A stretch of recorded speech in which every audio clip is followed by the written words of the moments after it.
거대한 옹벽과 마주하고 있는 백현동의 한 아파트 단지. 25층 꼭대기에는 전망이 탁 트인 펜트하우스가 있습니다.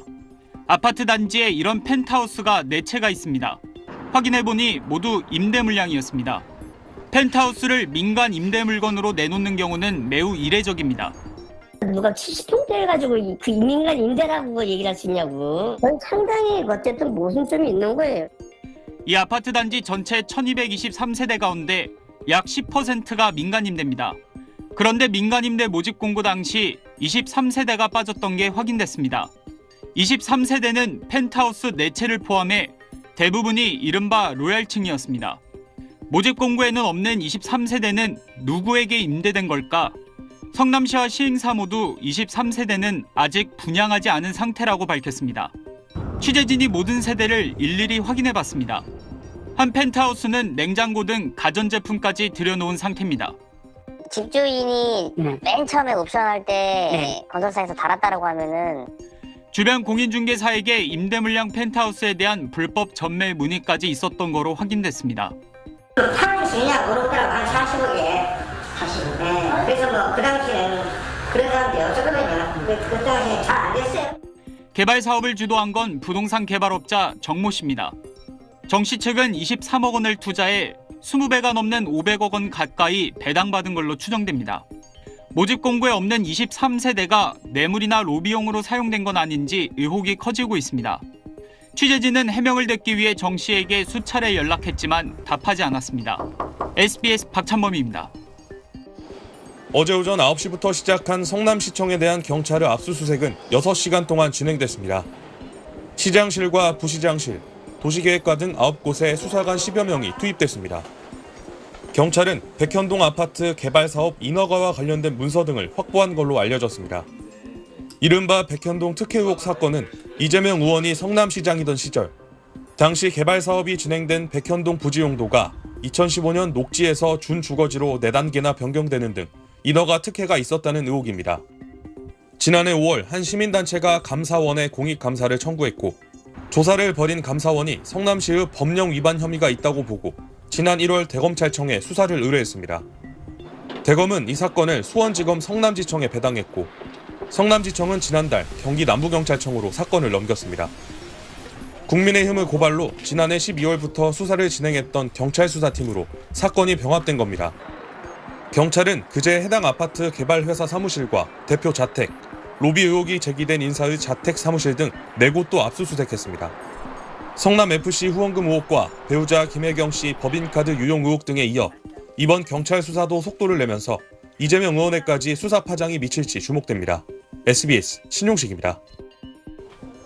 백현동 개발 사업 과정에서 로비스트 역할을 한 걸로 지목된 김인섭 전 한국하우징 기술 대표가 어젯밤 구속됐습니다. 앞서 영장실질 심사를 마치고 나온 김 전 대표는 정진상 전 성남시 정책비서관 등에게 백현동 부지의 용도를 높여달라고 청탁한 의혹에 대해서 침묵했지만 오늘 혐의 어떻게 소명하셨습니까? 정진산 전 실장이랑 연애랑 전화를 왜 하셨어요? 재판부는 김 전 대표가 범죄 증거를 인멸할 우려가 있다며 구속 사유를 설명했습니다.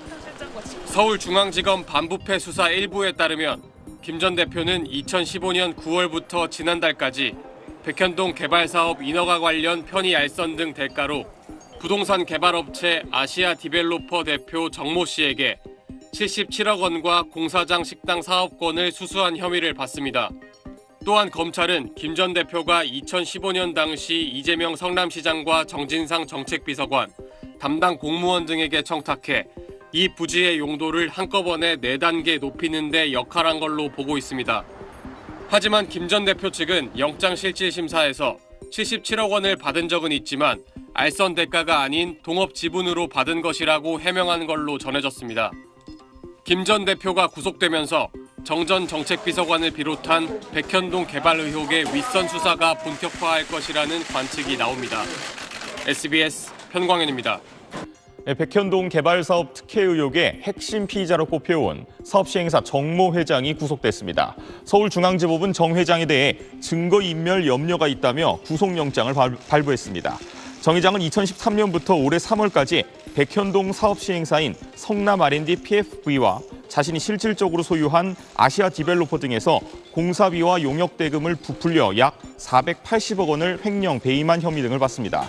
검찰이 정 회장 신병을 확보하면서 사업 자금 흐름 추적과 함께 성남시의 사업 인허가 과정에 대한 수사도 본격화할 것으로 보입니다.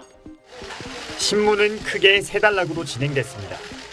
오전엔 백현동 관련 배임 혐의가, 오후엔 대북송금 의혹과 위증교사 혐의 신문이 이어졌습니다. 검사 8명을 투입한 검찰은 1,500종 넘는 의견서와 500장 화면 자료까지 준비하며 구속 필요성을 강조했고, 이 대표 측은 고검장과 판사 출신 변호인 6명으로 검찰의 영장 청구가 부당하다고 맞섰습니다. 양측의 공방은 오후 들어 검찰이 녹음 파일을 공개하며 격렬해졌습니다. 검찰은 지난 7월 민주당 인사들이 수감 중인 이화영 전 경기부지사 면회 때 나눈 대화 녹음 파일을 법정에서 재생했습니다. 위에서 옥중 서신을 써달라고 한다는 취지의 말을 하며 이 전 부지사에게 진술 번복을 회유했던 겁니다. 검찰은 또 위증교사 혐의와 관련해 이 대표가 증인 회유에 나선 정황이 담긴 통화 녹취록도 제시한 걸로 전해졌습니다. 이 대표가 구속되지 않을 경우 증거인멸과 회유 시도가 계속될 우려가 크다는 점을 부각한 겁니다. 이 대표 측은 이 전 부지사의 진술 번복은 강압 수사에 의한 것이라며 2개 검찰청이 1년 반에 걸쳐 광범위한 수사를 해서 인멸할 증거가 없다고 맞섰습니다. 이 대표도 직접 발언에 나서며 적극적으로 반박한 걸로 전해졌습니다. 대장동 개발 이 과정에서 어떤 그 공적 개발을 추진한 이후에 세상에 공적이 돼버린 것 같다라는 이런 말씀을 하시고 한 푼의 이익도 취하지 않았던 그런 뭐 사실들도 그렇게 말씀을 하시고. 신문 도중 양측의 공방이 치열하게 이어지면서 법정 밖으로 고성이 새어나오기도 했습니다. SBS 한성입니다.